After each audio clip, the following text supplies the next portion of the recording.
Men komuzчу kүйүүчүмүн. Өзүм Нарын областынын Акбашы жериндеги Актала деген айылда төрөлгөнмүн.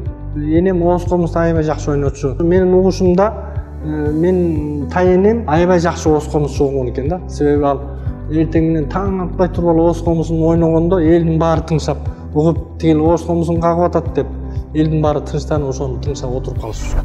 Мен кичинекей кезимде эле 4 жашымда үйдө ойноп жүрсөм, байкелерим ал кезде аябай элге жайылып кеткенде гармошкалардын түрлөрү бар болчу айылдардачы. Аны алып келип алып ошол байкелердин эртеден кечке отуруп алып ошондон бирдемени обондорду үйдөнүшүп эле ошентип эле отурушчу да, анан ал столдун үстүндө турган чоң гармошка. Анан ошого мен басып келип аны көтөрө албайм да. Ошо гармошканы карматып эле алар ойной албай аткан обонду жөн эле ойноп койгонмун да. Анан кийин ошо 10 жашымдан мен бул шаардагы Абдыраев атындагы музыкалык мектепке өткөрүштү. Анан ал жерден баягы терең ошо гармошканын терең түрүн, аккордеонду, баянды, андан кийин пианинаны, анан ошо Европанын симфониялык маданиятын, операсын, ошо баарын Кудай мага ошолордун баарын үйрөттүрүп, өздөштүрүп, ошолордон анан таалим тарбия алдым да.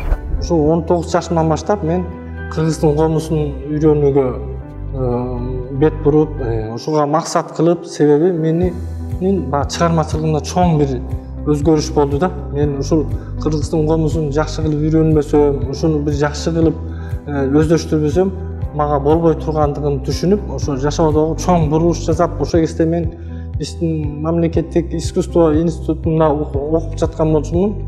Ошо ал эмес искусство институтун токтотуп коюуга туура келди. Анан өзүм ошол күүлөрдү чертип баштагандан баштап эле комузда күү чыгарып баштадым. Ал ошо Кыргыздын тарыхына, Кыргыздын өткөнүнө байланыштуу окуялардагы күүлөрдү чыгардым. Анан булардын баары, бул күүлөрдүн баары менин ошол убактысында менин түшүмө кирген, мен ошо бала чагымда кичинекей наристе кезимде түшүмө кирген окуялар кийин ошо күүгө айланып баштады да ушулардын баары.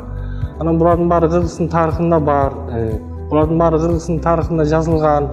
Анан ошо мен ошо өзүмдүн көргөн түштөрүмөн кийин, ошо өзүмдүн чыгарган күүлөрүмөн улам ойлойм да. Бул ошо жалгыз менин жашоомдогу, жалгыз менин турмушумдагы нерсе эмес. Бул демек ар бир кыргыздын канында ушундай Кыргыздын өткөнү, тарыхы, доору ар бир кыргыздын канында жашап атат да. Бирок ошону ар бир кыргыз өзү ойгото билиш керек да. Ошону өзүнө, ошо Кудай берген бир жөндөмүнө, талантына, шыгына карата өзү ойготуп баштаса, ал сүрөттөбү, адабияттабы же маданияттабы ар бир тармакта өзүнөн өзү ушинтип сызылып чыгаарына мен бөркүмдөй ишенем. Мен ошо комуз менен аябай ооруп, комузду черткенди үйрөнүп баштагандан баштап эле мага бир башкача бир кайруулар келе берчү да. Анан ошолорду чертем, анан бир маалдар ошолор күү болуп баштады. Анан аларды ошо Кыргыздын комузун жакшы уккан, Кыргыздын адабияты, маданиятын билген кишилерге мен ошо уялбай үйүнө чейин атайын барчумун. Абдымамбет Сариев деген Кыргызда Жашыл китепти жазган, өзгөчө бир Кыргыздын дүйнөсүн ачкан киши жолугуп, анан экөөбүз баягы мен ал кишинин китебин окуп алып тамшанам, таң калам. Ал киши болсо мага ар бир күүнүн атын айтып турду. Бүгүн могу күүнү чыгарасың дейт, анан эртең тиги күүнү чыгарасың дейт.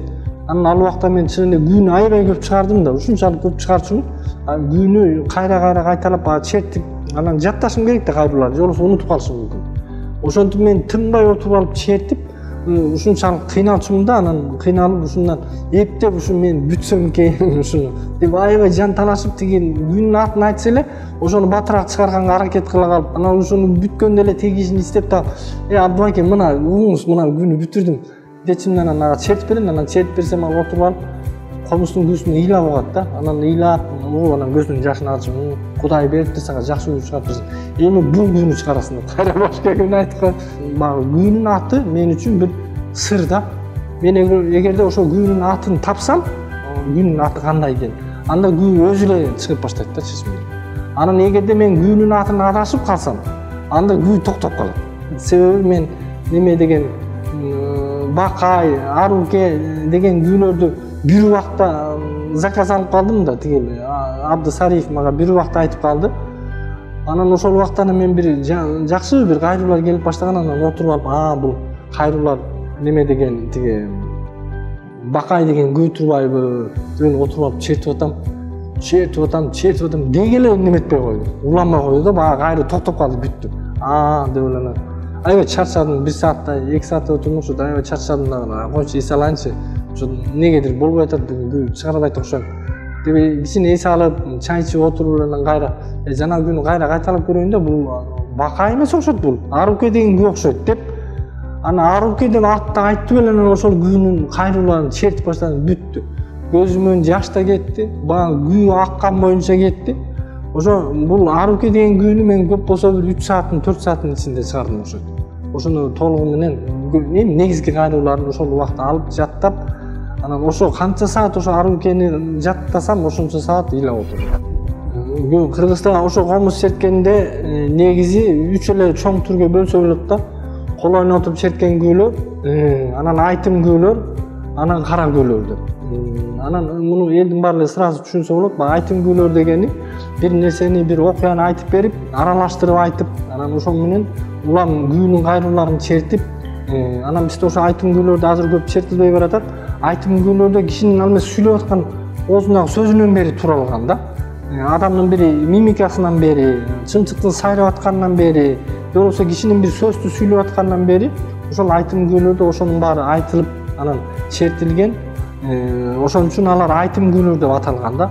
Ал эми кол ойнотуп черткен күүлөр болсо, булар көбүнчө баягы мындай бир жакшы маанайды, адамдын ушундай кубанычын, ушундай бир башкача бир сүйүнүчүн өзгөчө бир көрсөткөн ошо кол ойноткон күүлөр бар. Анан кара күүлөрдө ошо негизги кыргыздын күүсүнүн негизги баягы камбаркан баштаган күүлөр орун алган, кербездер орун алган, жана кара өзгө күүлөр орун алган. Ошондой бул чоң күү, кара күүлөр деген бул эч кандай сөз айтылбаган. Бул кара күүнүн ичинде адамдын жашоосу, тарыхы, тагдыры, өткөнү, келечеги ошо кара күүнүн ичинде бир, мисалы, насихат деген бир сөздүн ичинде, ошонун ичине бир ойго камтылып, анан ошо кара күүнүн өзгөчөлүгү эмне, кара күүнү адам укканда башка бир дүйнөгө кирип кетет да. Бизде ошондой күүнү изилдеген, ошо күүнүн дүйнөсүн баягы жакшы түшүнгөн, билген сынчылар мага ошо сен бир Кыргыздын комузунда бир жаңы текст жазап, жаңылык киргизип атасың деп айтышат. Анан мен тилеге каршы эч кандай жаңылык киргизген жокмун. Болгону мен кыргыздардын кара күү деген дүйнөсүн кайра калыбына келтирип, ошону кайра ордуна алып келип коюп атам. Бул жаңылык эмес деп эсептейм да. Нурак байке айтканда, Кенжебек деген, сен ошо сен кыйын экенсиң. Буга чейин кыргыздын күүсү абстрактуу болчу. Сен конкреттүү кылдың деп айткан. Анан ал себеби чын эле буга чейин мисалы Камбаркан деп ал кишинин кандай киши болгону, эмне болгону аты белгисиз. Мисалы Кербес деген бир жалпы ушундай аттар менен бизде кара күүлөр жашап келген да. Анан кийин болсо меники чын эле конкреттүү болуп кетти да. Кыргыз ата деп турат, Малас деп турат, Алмамбет деп турат, Бакай, Каныкей деп ушундай бир жаңы, ушундай бир Кудай мени аттарга дагы анан күнүн ыргактарына ээ кылды.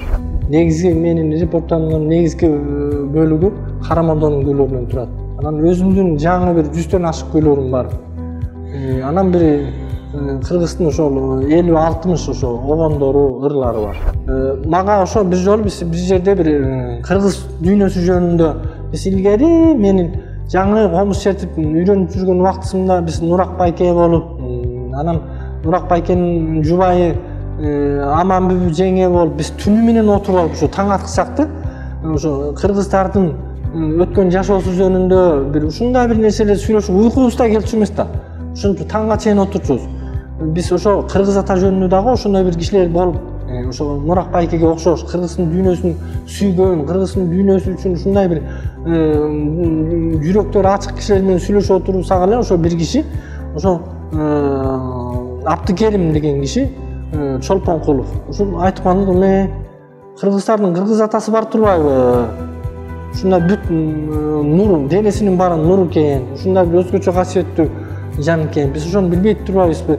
Дем ошо Кыргыз ата белен ошо Кыргыз ата жөнүндө бир нерселерди айтып берип, ошентип калды. Анан биз эми анда көптөр түшүнгөн жокпуз, билген эле жокпуз. Анан ошентип сүйлөшүп отурдук, чай иштик, антип деген тарап кеттик.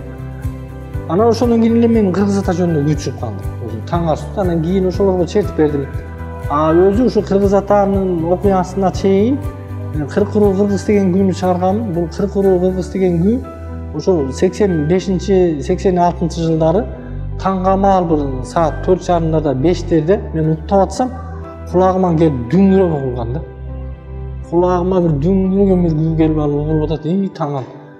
Көзүмдү ачып тура калып эле комузду кармай калсам, эми бул да Кудайдын керемети да. Комузум ошо толгоодо экен да.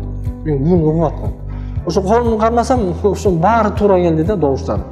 Анан ошол кулагыма угуп аткан кайрууларды кайрып аттым. Ошо кыргыздардын Кыркыруу Кыргыз 40 эркек 40 кыз жөнүндөгү күн. Ошо Кыргыз ата жөнүндөгү күнү аткарып берем. Бул Кыргыз ата деген биздин ошо унутулуп калган, биздин кыргыздардын Кудай жиберген өзгөчө бир кыргыздарды колдогон, коргогон, касиеттүү, кереметтүү, өзү жер бетинде адам болуп да жашаган биздин кыргыздардын атасы болгон.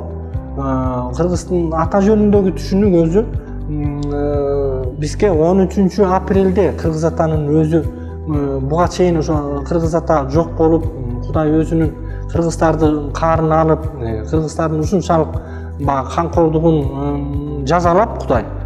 Кыргыздар көп элдерди кырып жоюп, алардын багы жүрүм туруму, баскан турганы, башка элдердин жанагы башка жандыктар менен, маймундар менен аргындашканы кыргыздын урпактарына жакпай, алар баягы кылычынан кан тамызып, ошолорду кырышып, булар адам эмес экен, айбан турбайбы деп, анан ал эмес ал кырган аскерчи алардын баарын сөөктөрүн дөбө кылып, бүйүктөрүн өрттөп жиберишип, анан өрттөгөндөн кийин күндөрүн отуп сапырып ийишкен да.